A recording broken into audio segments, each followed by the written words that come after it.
Good evening, everybody, and welcome. Monday evening, this is the first Monday we're not doing politics or U.S. government, civics, intro to U.S. government that we've been doing for the last, 20 some odd weeks. So welcome, welcome, welcome. I figured what I would do tonight is have a chat. And I mean, I would like for this to be a two-way chat. And that is, what are we doing to get ready for whatever's going to be happening? So, as people come on, I would like to kind of make this where people who are just beginning to wake up and say, you know what, things are not going well, and maybe I should take some time and think about what I need to do and prepare for something that could be catastrophic happening in the near future. So I envision this being multi-directional. That is, more than just me talking. And with that, what I would like to do is I would like to invite anybody who would like to talk on the subject of introductory prepping to join me here. And here's the link. We can have a discussion around what is it that the people who are just now beginning to start looking at getting prepared. What would you recommend that they do? Good evening, Tucked by V. Good advice. Thank you. Good evening. Good to see you here. Little Lone Prepper, good evening. Good to see you as well. Welcome. Diana, too. Welcome. I think I said Sue Me. She was the very first one. And we probably have Creative Redundancy. Good evening. Welcome. And let me see who else. Yeah, Sumi was the very first one. We'll probably have Gil joining us here in just a minute. Devil Dog Prepper, good evening. Welcome to you too. Blue Moon Acres, good evening. So the topic this evening is just kind of, and I put the link up above if anybody would like to join and give their impressions. But, I think there's a lot of people who are coming to the conclusion that we need to do something. And people need to start getting prepared for what's inevitably going to be happening. Now, there's lots of discourse about, what is it we have to prepare for? God, there's so many options. It's pitiful.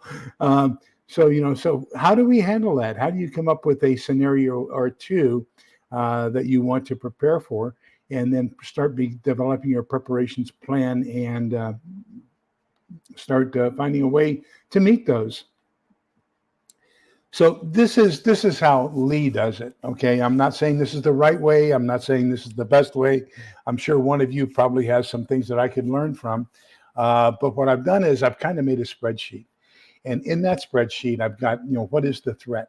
Okay, so the threat could be nuclear war. It could be civil strife. It could be riots. It could be financial collapse. It could be all these different things. And so that's coming down the left-hand side. So those are going to be the rows, basically, if you will, in a spreadsheet. Then coming down the columns, I have a couple things. And so I say, number one, how likely is the threat to happen? So, of course, 5 is the most likely and 1 is least likely. So let's say, the chances of nuclear war, I'm going to say it's probably about a 4. Civil strife, over this summer of love again, and the mostly peaceful left, that's probably about a number 4 or 3.5, somewhere around in there. Financial collapse, that's probably around a 4. So we've got all this different threat level. Okay, so how likely is it going to happen?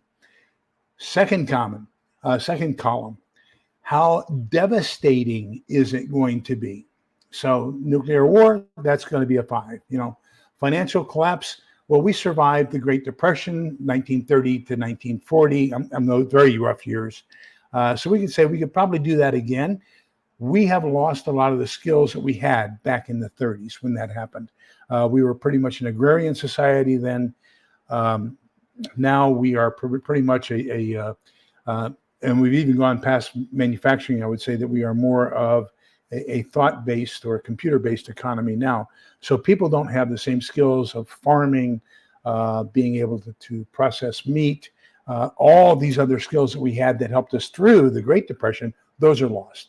So whereas I would normally say that another financial collapse is probably going to be about a 3, I'm going to elevate that one level and say it's a 4, simply because of the difference between what we need to survive and where we currently are.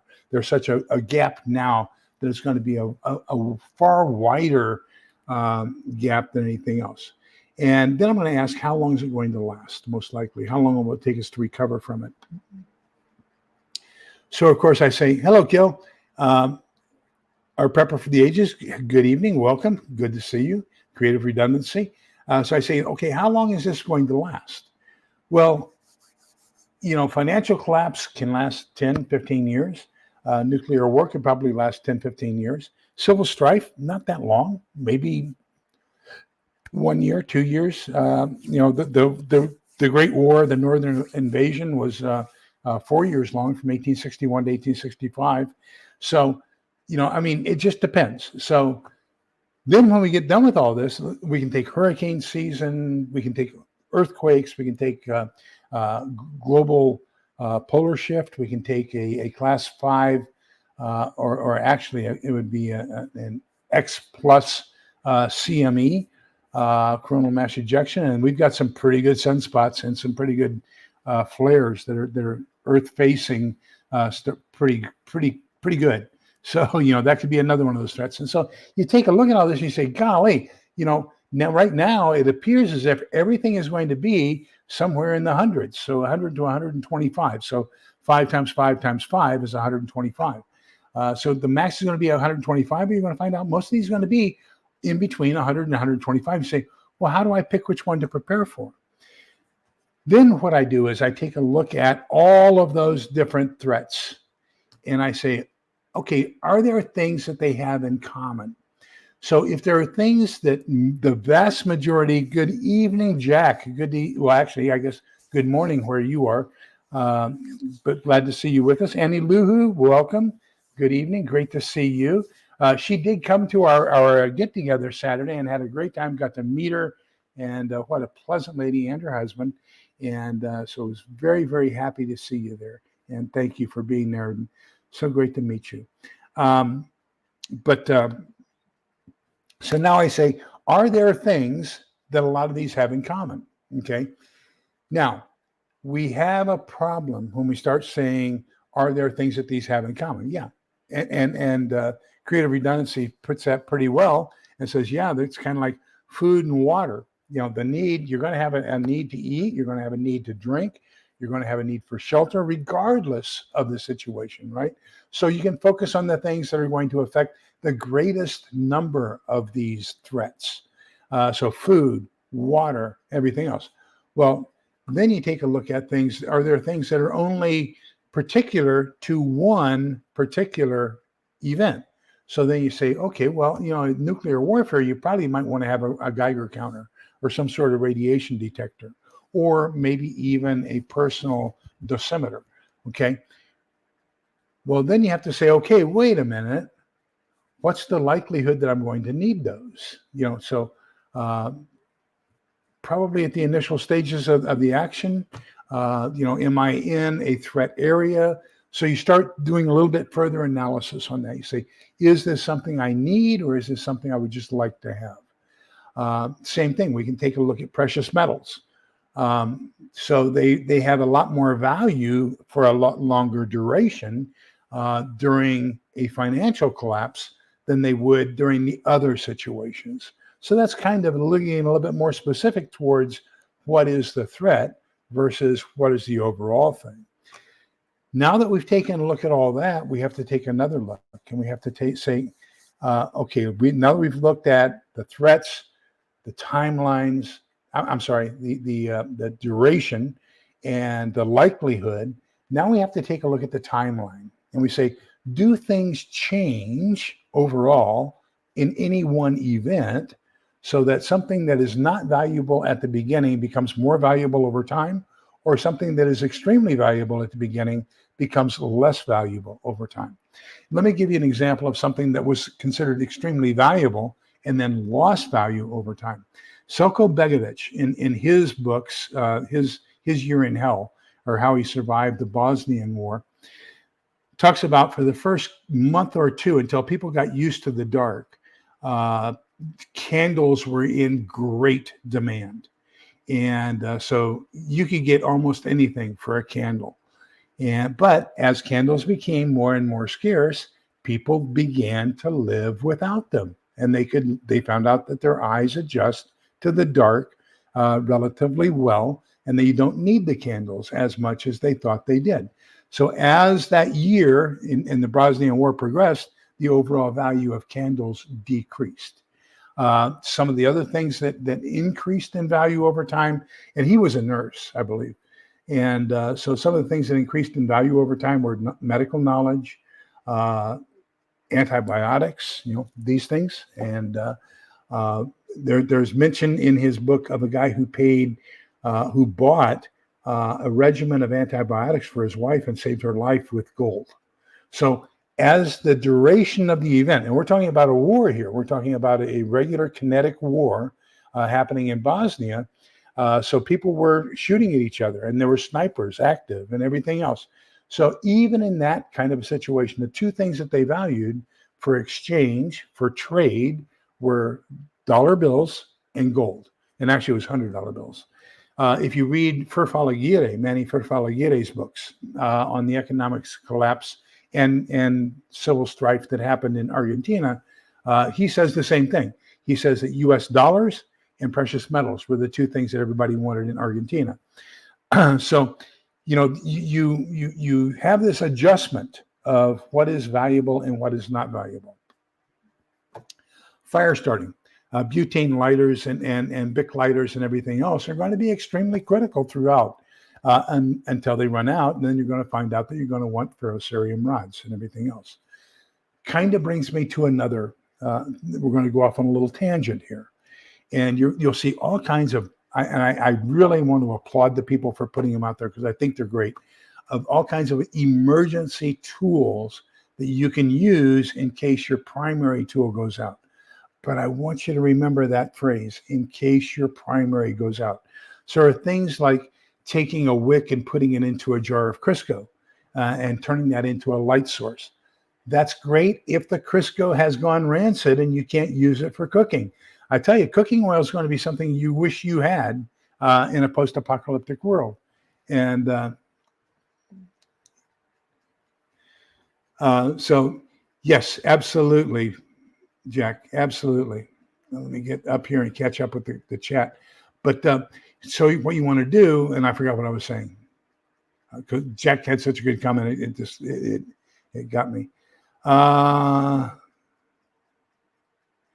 So Tuck by BV is in, so we have Aussie Preparedness, which is Maggie. She's in Southern Florida with you there, Tuck by V.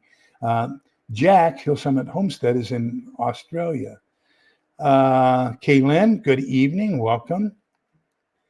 Let me see, catch up with the other things here. Yes, absolutely. Medicines, like I said, Selko talks about buying some antibiotics. One of the family members buying antibiotics for one of his family members for gold. And so, but there was a great comment, and Jack touched on it, and I want to make sure that we catch up on that. So a lot of the things you see on a lot of these channels about barter, I am kind of skeptical about barter. And if you read Selko's books, you will find out that barter was done at night because during daytime, there were snipers who were ready to take you out. You ran, you found out what they wanted, what they had, what they wanted for it. That was the preliminary meeting. Then you had to risk your life to go back a second time to save it. You had to make sure you had Overwatch people because, that second night when you were taking back something that they wanted, there was a high probability that they were going to try to ambush you and take what you had and not lose what they wanted to barter in exchange for it.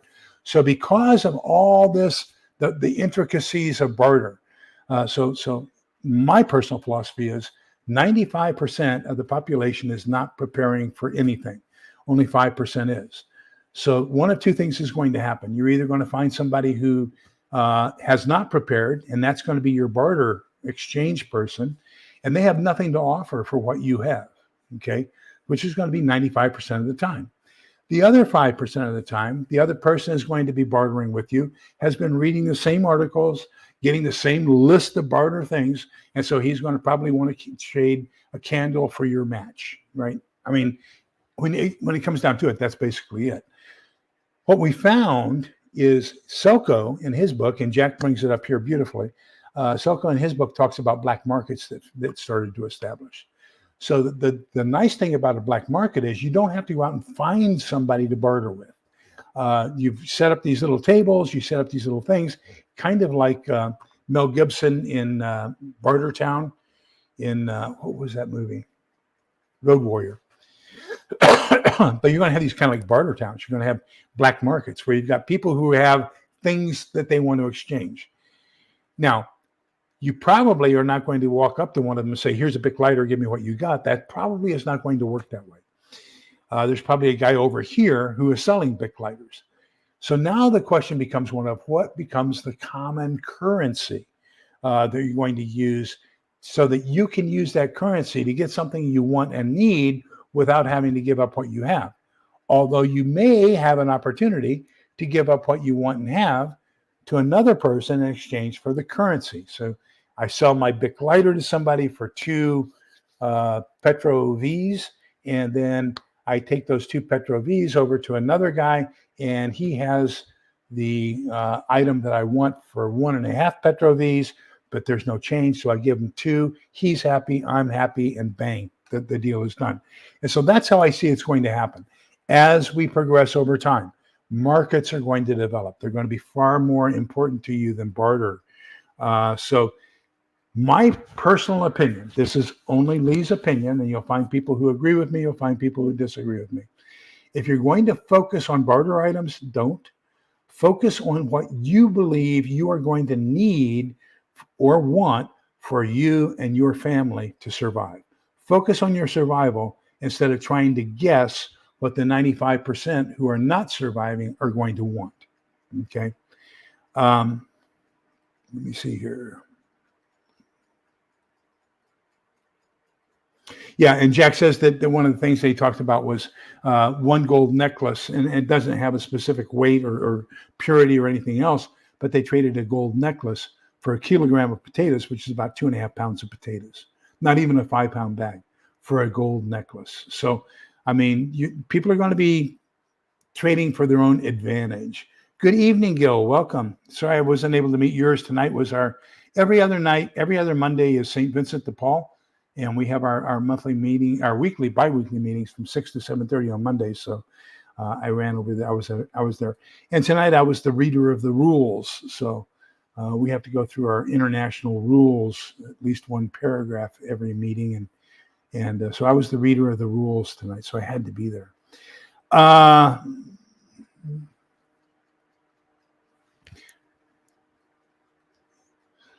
me see. Yeah, so I will send here. I can do it this way. I've got a tab up here. This is just one of his books, and so this is in a PDF form. You can read it online. This one is basically the name of this article is what an average day is really like in SHTF. So let me put that here, and I'll put it in the comments here.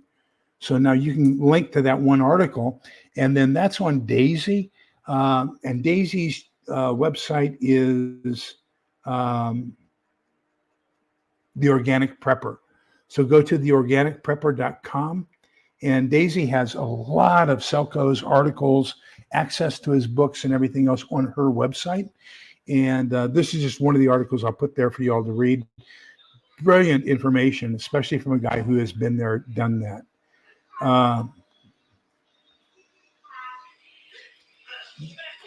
Oh, thank you, Prepper, for the ages.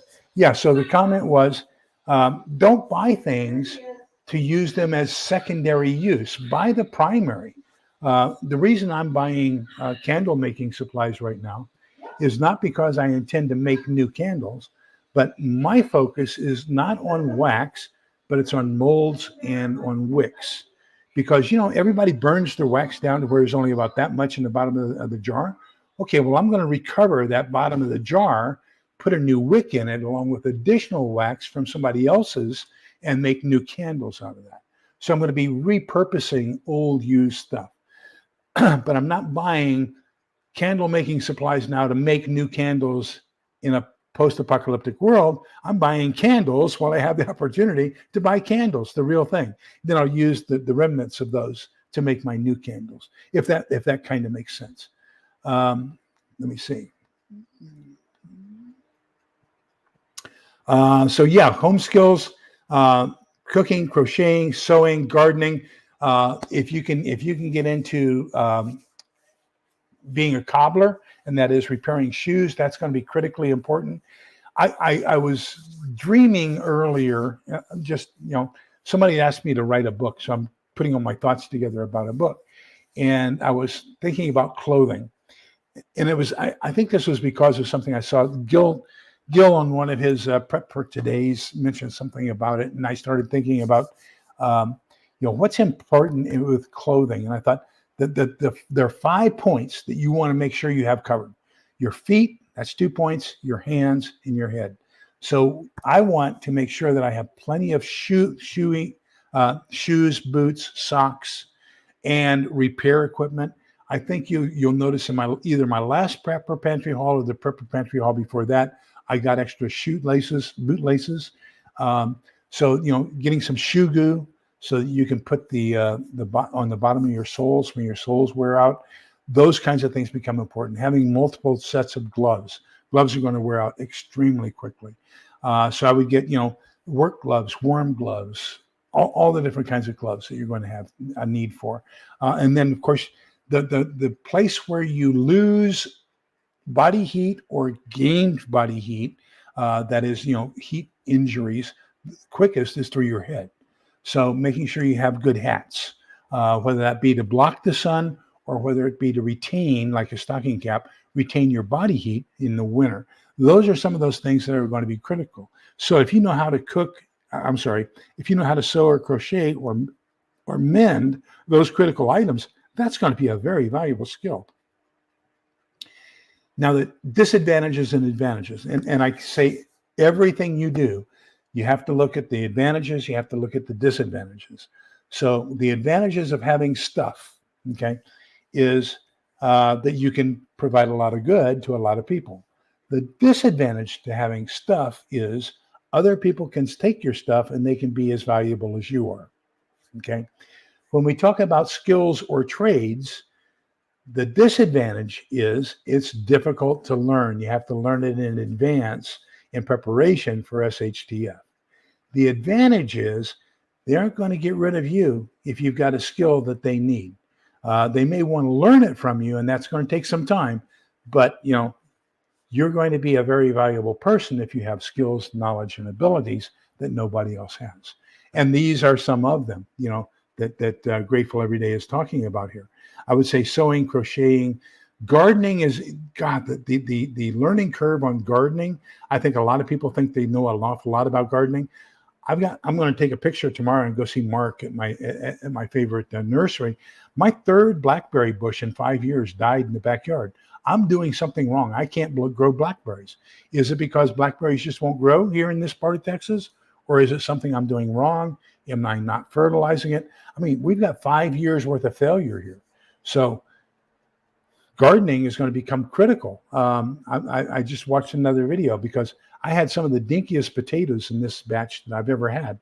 What am I doing wrong? How do I get bigger potatoes? Because I spent an awful lot of money on water, fertilizer, and everything else to get dinky little potatoes, not even 2.5 pounds of potatoes. So how do I do that differently the next time that I have a crop of potatoes? And how do I learn on this? I don't think people realize how difficult gardening really is, and you have to learn those skills over time. Let me see. I'm touching my mouse, so beware. I'm scrolling. Mad Max Thunderdome, thank you. Yes.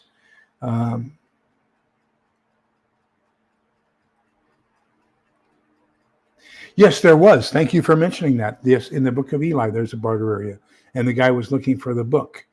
For those of you who have seen that movie, it's a great movie. Amen, Utah Mike, and welcome, by the way. Thanks. Good to see you. I wholeheartedly agree. And that's what we need to do. Buy what you need, not what you want to get rid of. Okay. And Gray Man Prepping says food. I will add water to that. I think food and water are going to be the two key things that we are going to want to have. So Jack says that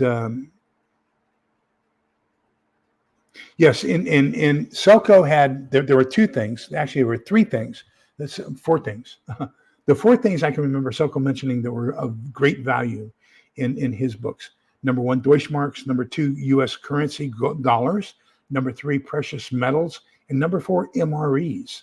The UN or the U.S. or somebody was dropping cases of MREs into the blockaded areas, trying to keep people alive. And so an MRE became something that you could barter for other things. And of course, they become very precious commodities. He also talks in his book or in one of his PDFs that when they dropped the MREs, sometimes people, the MREs fell on top of people and it killed some of the people. So, it's something to be aware of.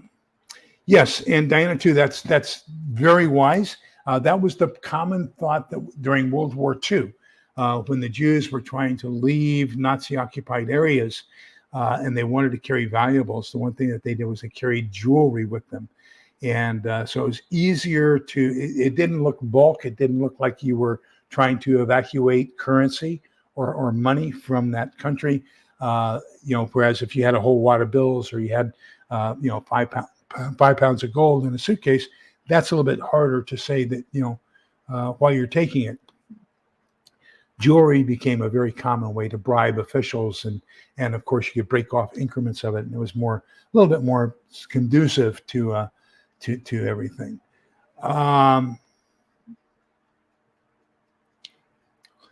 So Kaylin says that she has barter items with the same types of items that she would use for herself.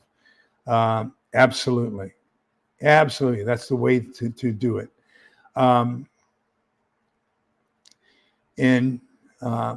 Triple G Farm says, yes, the reading Selco is very enlightening. And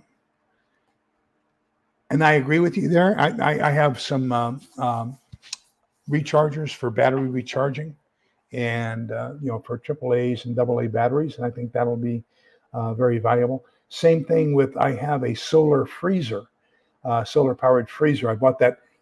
There was a company that Pinball Prepping was pushing a couple of years ago, and it was a solar operated refrigerator freezer, and I bought one. And the sole purpose of that refrigerator freezer is I bought a whole bunch of ice cubes, and I've got a whole bunch of empty. When I empty these, I wash them out and then I save them, and so I'll fill those up with water.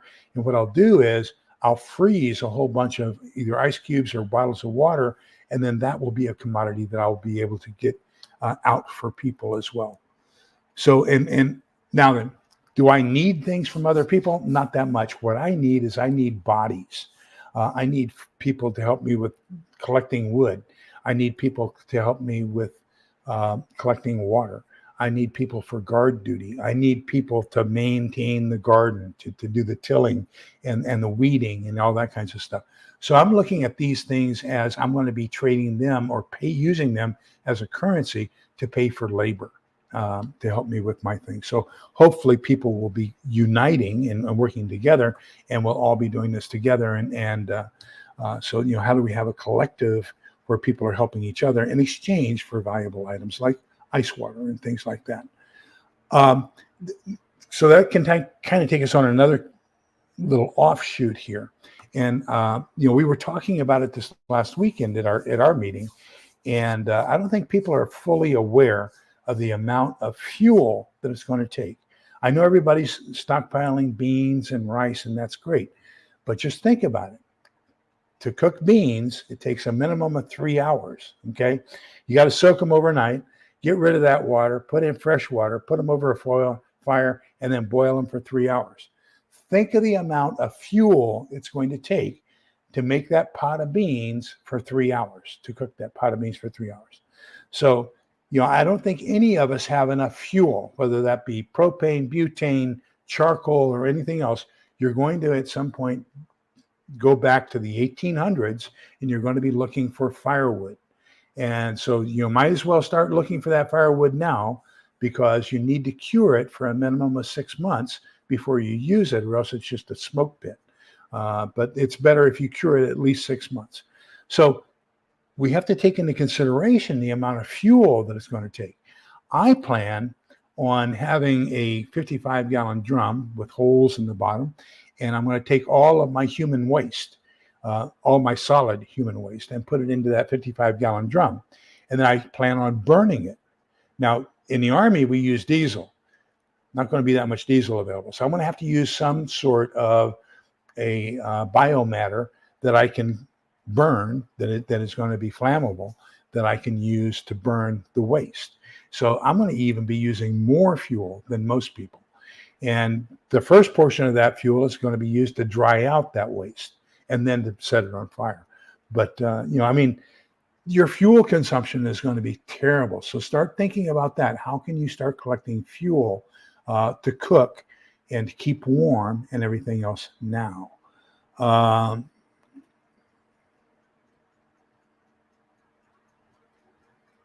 Well, if you have wax and wick but no molds, remember that you can always use the dip method. So you take your wick and just dip it down inside, let a little bit of wax adhere to the wick, and then let that dry. You can do that with several.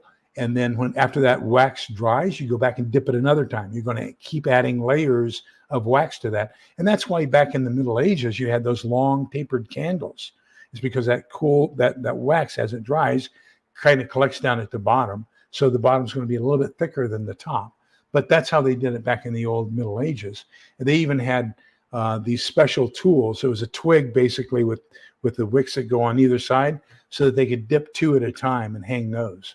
And you'll see pictures of ancient candle makers that probably have 20, 24 of those double candle dips going at the same time. And but that's so you don't necessarily need a mold. I collect glass jars. Helen's really into I forget, Yankee candles, and so every time she empties out a Yankee candle, I just keep the jar, and I'm going to use those, in the post-apocalyptic world as well. Sumi says Shugu is the bomb. Absolutely, make sure you get some of those. Absolutely, great idea, Utah Mike. Thank you for sharing that. Yes, you're going to need tape, different types of glues, all different kinds of stuff, maybe even patches of leather, a good leather awl, a good leather thread and needle would be fantastic as well. And creative redundancy, absolutely, you're right. Learn to do that now. So Shenanigans says that she crafts and quilts now, and that's absolutely correct. It's what we need to do. Turn it into a hobby. Turn it into something you want to learn how to do. I really want to be a good cook, but we will see. Sumi points out that the cap protects your head from the sun as well. Yes. Take care, Jack. Please be safe. Have a great day. It's already Tuesday for Jack.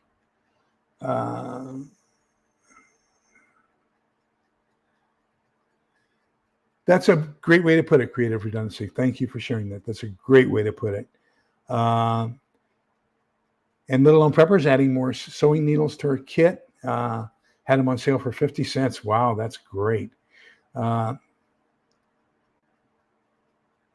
Yeah, and then you have the French Foreign Legion cap she's talking about. That was they had the kepi, which was basically a round flat cap with a bill, and then they had basically a drape that hung down from about the temple area back all the way down on their neck.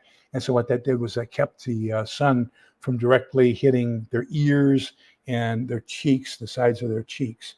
And that was a great way to protect them from the sun as well. Oh, wow. So that brings up another thing. If you live in an apartment complex and you don't have area where you can plant it in the ground, get pots. A 5-pound sack, a 5-pound pot can grow potatoes. You can use a 2.5 pound pot to grow onions. So you can do the same thing using pots on a lot of items that you do by putting them directly in the ground. So let me see. Probably going to miss a whole bunch of comments. Gosh, great comments. I need to quit talking and just start catching up on the comments.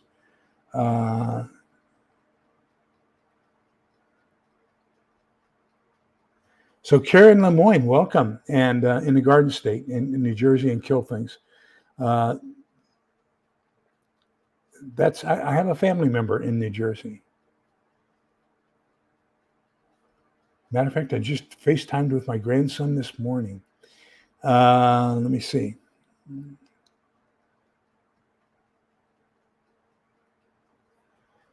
Some of the items inside a ration would be trading for. That's absolutely correct. When I was in the Army, I was still smoking and addicted to coffee. And my operations officer for whom I worked was Mormon. And so he wanted my hot chocolate or my cocoa powder. And I wanted, at that time, we still had the 4-pack of cigarettes in the rations. So he would give me his coffee and 4-pack of cigarettes in exchange for my cocoa, hot chocolate. So one thing I can tell you, Karen, in Arizona, at least in southern Arizona, I retired out of Fort Huachuca, Sierra Vista, which is just southeast of Tucson. Strawberries were phenomenal. I could not eat as many strawberries as I grew. Strawberries and grapes grew great in southeastern Arizona.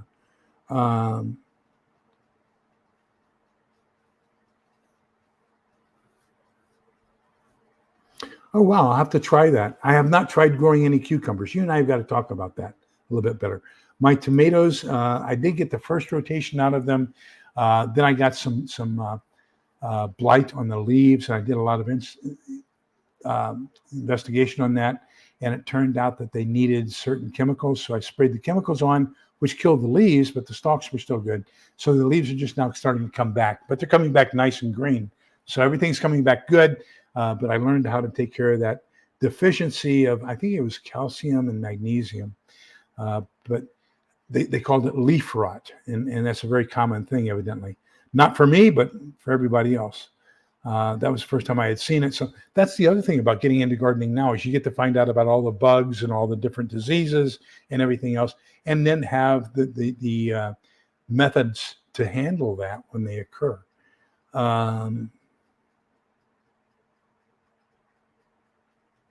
Let me see.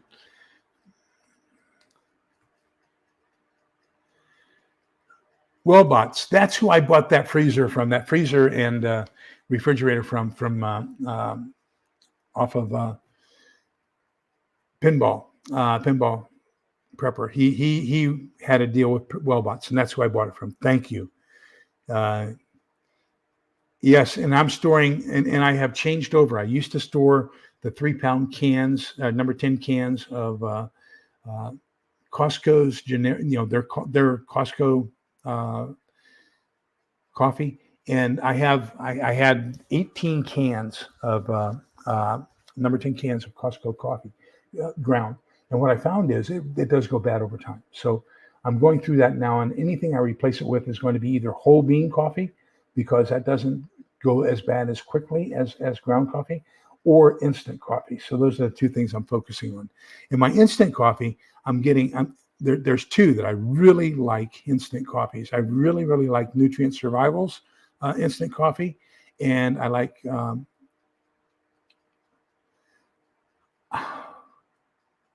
Hagen, Hagen, Mount Hagen coffee. Those two are really good. Although I just recently found some Krunig in instant, and I like that. That is a great German coffee that's very good too. So, and we went to IKEA and I bought some Swedish beans, whole beans, and we'll see how those go. Hi, Phioxerus. Well, welcome. Good to see you.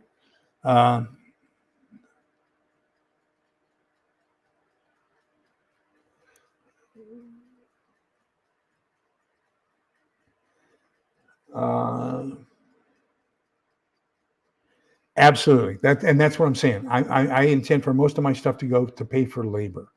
I agree with you 100%.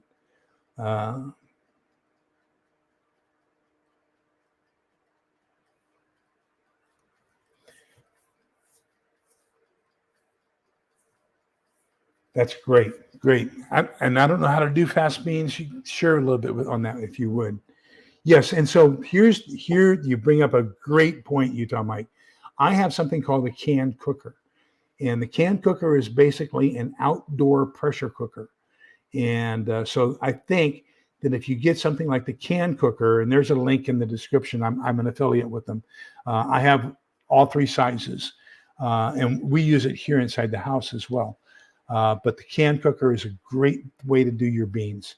And it's also Teflon lined, so that's good too.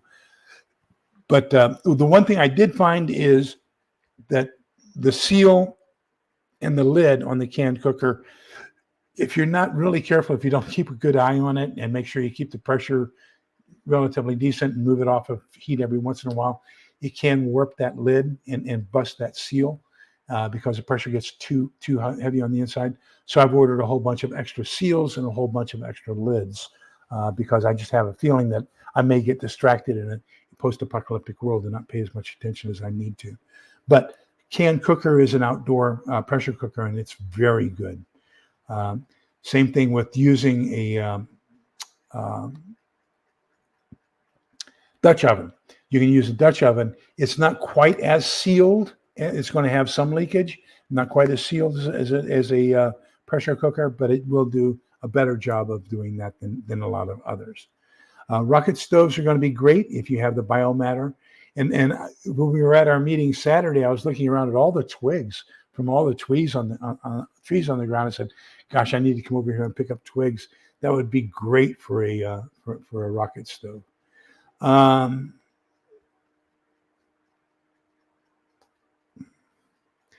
So Ken says that even though she lives in an apartment, she has bags of sticks of different sizes to burn in my twig stove. There we go. You and I are thinking exactly parallel. Now, and I was telling the people at the meeting Saturday, there is something called a bio press. Okay, and there are you can find all kinds of plans for it here on YouTube. I've seen couple different kinds. The one I want, it basically makes donuts of a biomatter. So you can take cow patties, you can take grass, twigs, paper, anything that's biodegradable, and soak it in water overnight, in a bucket overnight. And you make this mush out of it. And then you put this mush into a container, and then you press that. So the one that I like is a wood press, and it presses down. And of course, the center has a PVC pipe with holes drilled in it so you can let the water out. And then it's got holes around the sides and the bottoms. So you're pressing all the water out, and you're making it into basically a pancake or a donut. Put that out in the sun and let it dry, and then that becomes your fuel for an emergency. And now there's another form that you can do that. And the other way that I've seen people do it is they get a larger diameter PVC pipe, and they'll drill holes through it, and then they'll get their biomatter mush and put it inside of that PVC, and then they'll take another PVC where the end is capped and push down so that they're using that as the press, and they're building logs so that you have basically an organic log that you're going to use for fuel.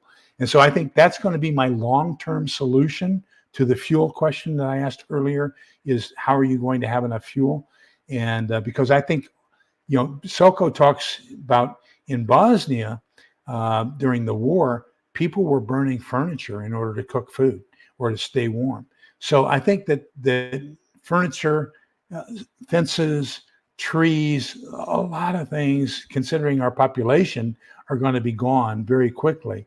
And so you're going to look for other things that you can burn. I think that the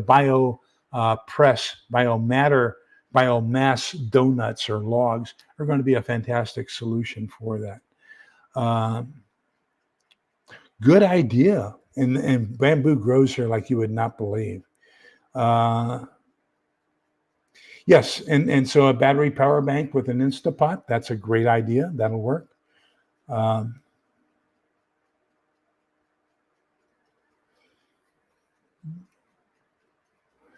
neighbor was out back stringing electric fence with his dogs, big dogs, and my newest decided she didn't want them on her property. Wow.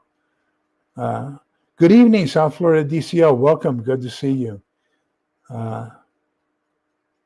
Absolutely. Yeah. So just look there. There's YouTube videos. Look on YouTube for candle dipping, and you'll see how it's done. It's very relatively simple, and children can do it. I can do it. That's how simple it is. Let me see.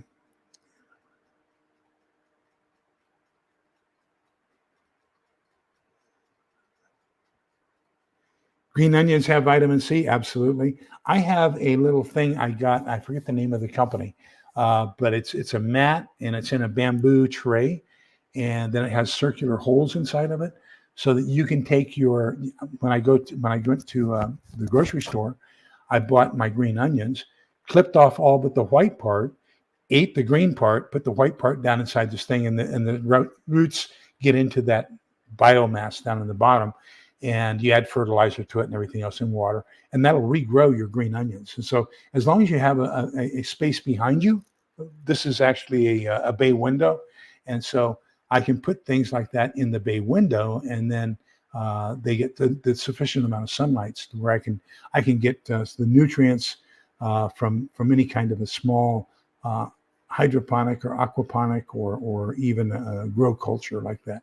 I have several kits where I can grow, and I haven't started it yet, and I need to, where I can grow microgreens. And I think microgreens are also going to be important.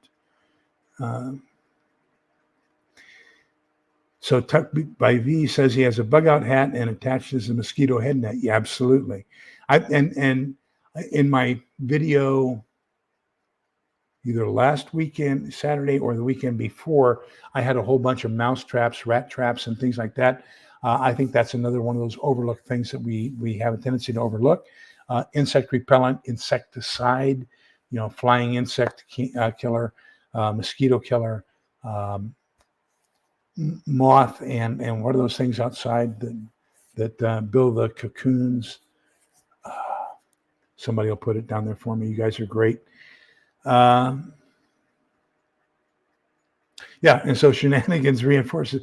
Gosh, you guys are mentioning it, and I'm just catching up behind you, but supporting what you're saying. Absolutely.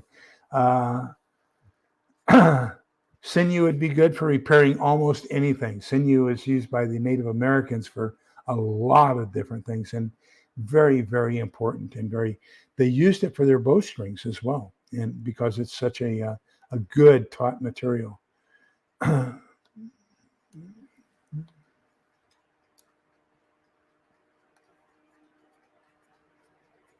Now, to me, a gig is a 3 or 4 prong metal hook, trident, quadrant, whatever you want to call it, that you use to go frog hunting with. So, is that what you're talking about? That he grows frogs?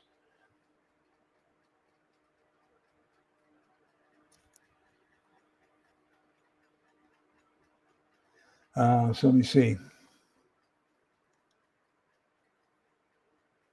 Mesh from old tents, yes. Any kind of canvas as well is going to be very, very good. So Karen's in northern Arizona, up by the Four Corners area, probably. And one of the biggest I can't say disappointment, surprises of my life is I wanted to go see the Grand Canyon. And so we left Hoover Dam. We were driving east in Arizona, and it's flatter than I'll get out. And then you turn north and you drive up along these flat plains going to the Grand Canyon. And I thought, man, oh man, when are you even going to see the Grand Canyon? There was this big yellow sign. It must have been 3 stories tall and maybe 100 feet wide, with a big black arrow that shows point, turn left, or the road curves to the left. And so you curve to the left, and as you're curving to the left, you look over and there's this hole in the ground, and it's a mile deep. It's called the Grand Canyon. And I see now why they had that big sign for everybody to see well in advance, because if you don't turn there, you go a mile down into this hole. It was something else. Let me see. Oh, wow. What a great skill. Brewing would be absolutely fantastic. I was telling Helen I wouldn't mind getting a brew kit. And it used to be back in the 1800s and before that the brewers were next doors to the bakers because of the yeast that was produced during the brewing process was taken by the bakers and converted into yeast for bread. So, that's the brewers and the bakers were always next doors to each other up until around the 1900s. So that's a very good skill to have. And I would be proud to have you as a next door neighbor. I would use both products, your end product as well as your made product. Yes, instant coffee does have an infinite shelf life. That's great.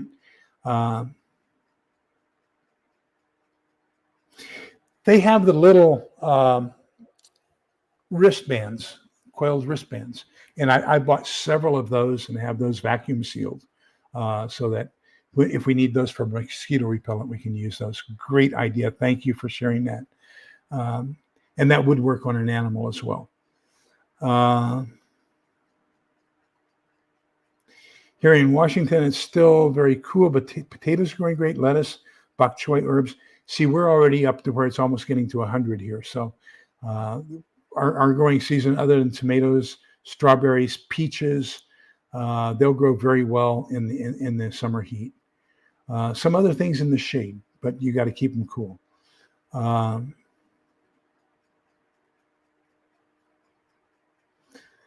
So, and if you get your beans in your grinder, then I would strongly recommend you consider getting a percolator. And remember that for percolators, you want to have a coarse grind. You don't want to have a very fine grind bean. So just a very coarse grind of a bean for your percolator. And it produces great coffee. Wow.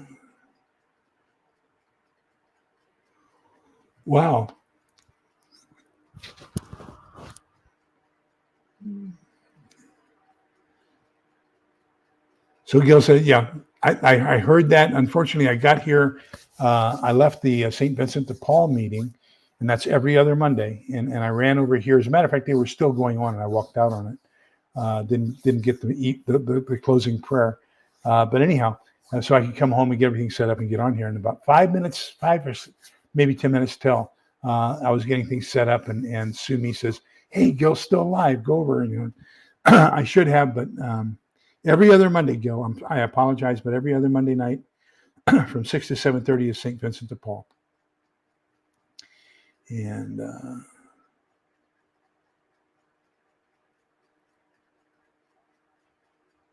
let's see here. What else do we have good going on here? Paper brick presses. They used to have, but newspapers aren't as common as they were back when I was younger. Everything kind of goes online now or on your cell phone. But they used to have these rollers, pressure rollers, that you would take your newspaper and roll it, and we could turn newspapers into very tightly compressed newspaper logs. And those were very common to heat homes back when I was younger, back in my preteens and teens and even early 20s, that they would make fire logs out of newspapers. So yeah, same concept. But you use your roller with the newspaper. That was just straight solid. Insert your roller newspaper, roll it, and then take it off.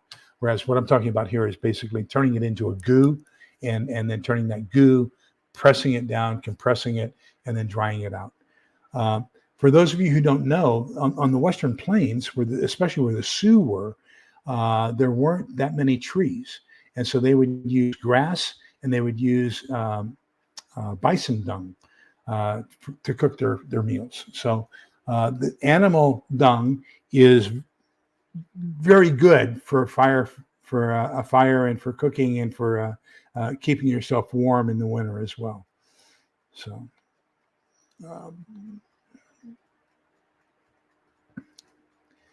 pine cones dipped in wax are good fire starters. Yes, they can be. Gosh, look at this. I am so far behind. So forgive me if I bypass some of your great comments so that I can catch up, because you guys are doing a great job with each other. And if I miss you, as far as welcoming you, I apologize. I'm trying to catch up with the chat and see where we are here. Bat guano is explosive. Yeah, in more ways than one. Yes, and as a matter of fact, Sumi, I went when I was in. I was on part of a team sent over to Korea to help with the Olympics in 1988 and to do counterterrorism stuff. And because we really thought the North Koreans were going to try to disrupt the South Korean games. But I went to the ancient Korean village, and that's exactly what they were doing. Was they were taking wood chips and wood, and they would tear the wood down and get it basically into strings and soak it in water, and that became a pulp. And then they take that pulp and put it on the screen, and then lift the screen up out of the water and turn it into paper. So you're exactly right. I've seen that done. Yes, you can use cardboard. Let me see.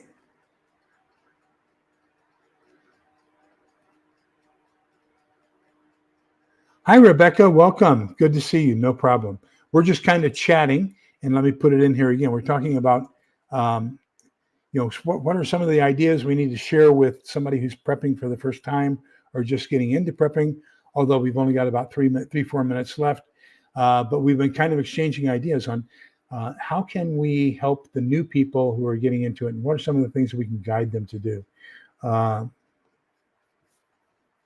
Wait. So I'm sorry, I caught a portion of that conversation. So let me clarify my portion of it. You can soak the cardboard and then use the pulp, the cardboard pulp, to make a biopress type of either log or donut. So I apologize. I got into a conversation I probably should not have. And so that's my take on it. But evidently, y'all were talking about something else. Probably about rolling the newspapers. Was cardboard too? Now, I will tell you another way I use cardboard is, and I call them Boy Scout stoves. But in Boy Scouts, we would take a tuna can and then we'd use a side opening can opener so that you could fit that top back down on top of the tuna can. Then you cut your cardboard so that the corrugation is running up and down. Okay.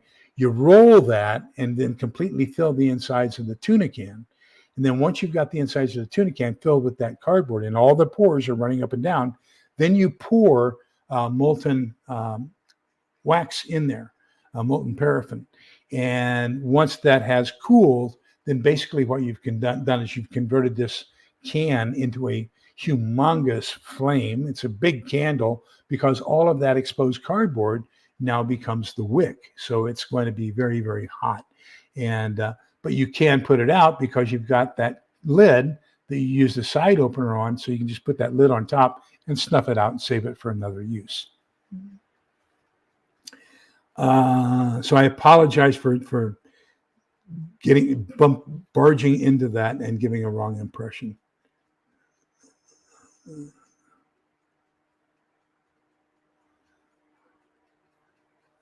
I bypassed a lot, Kaylin, but don't worry. You didn't say anything that offended me. Go back and now you've got my curiosity up, but I doubt it. Let me see here.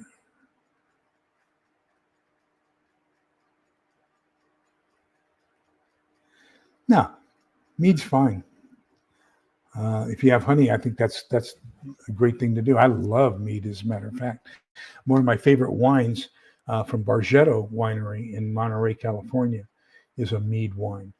And Bargetto Winery, Bargetto Winery, and that's in Monterey County, California.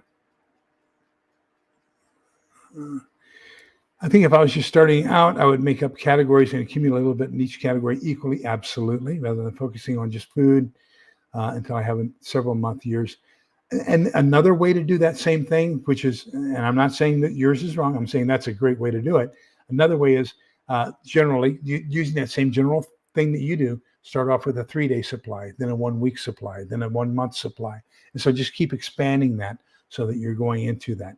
That also causes you to take a look at that timeline, so that now you're asking yourself, will I have batteries for my flashlights at the end of a month? Will I have fuel for my stove at the end of the first month? Will I have medicine at the end of the so then as you start expanding that that timeline, you start asking yourself questions about the supplies that you already have. Will they be sufficient to last for the long term? So Gil says for the new first-time preppers, tell them to do is get an audit of what they already have. Absolutely, great thing. And then a 28-day menu.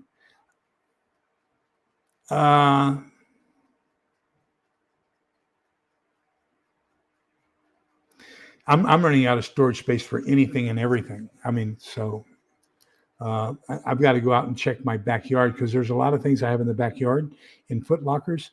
And I think I've had a rat go in and get some of my paper goods out there. Okay, do me a favor. There's two things I would like for you to email me, coldwarprepper@outlook.com. Number one, what would you like to discuss next week? Now, the first week in July, we have Michelle Mitten, prepper veteran, coming on for the hour. And she's going to be talking primarily about medical first aid and first aid supplies you need for the post-apocalyptic world. Tomorrow night, we have our book, James Wesley Rawles's How to Survive Teotihuacan. And so I have Maggie will be joining us, and she's going to be co-hosting that with me because the topic tomorrow is your food larder. And she is one of the best food storage people that I know of. So, we'll be talking about that. So I need two things from you in the meantime for emails. Number one, what would you like to discuss next week?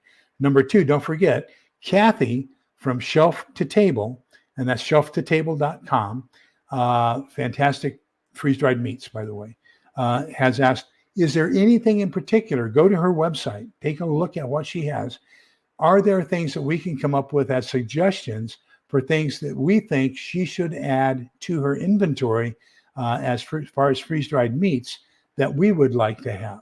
So if you can get those to me so that we can send her an email and say, hey, Kathy, here's what we think you should add to your lineup as far as freeze-dried meats.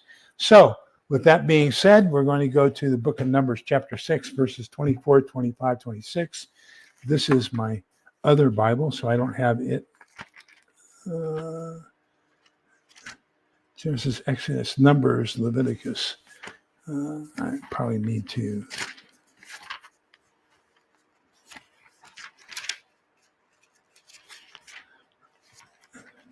Genesis, Exodus, Numbers, Leviticus. Oh no, this is the other Bible. Never mind. Okay, chapter 6, verses 24, 25, 26. Where's my reading glasses? The Lord bless you and keep you. The Lord make his face shine upon you and be gracious to you. The Lord lift up his countenance upon you and give you peace. So send me those emails. Thank you for your participation tonight. Thank you for being so nice to each other. I greatly appreciate that. Thank you. Thank you for sharing your knowledge. I really, really, really appreciate that.